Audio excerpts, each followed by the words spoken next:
Som I ser her, så har vi nogle lange snore i hættetrøjen her, og de kan hives i og danne en lykke både heroppe, men vi kan også danne en lykke af selve snoren.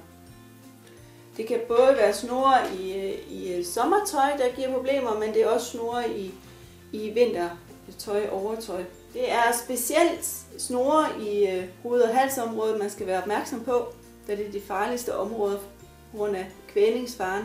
Men man skal også være opmærksom på snore andre steder på tøjet, fordi de kan hænge fast i en cykel eller i en bildør og så ikke kan komme fri.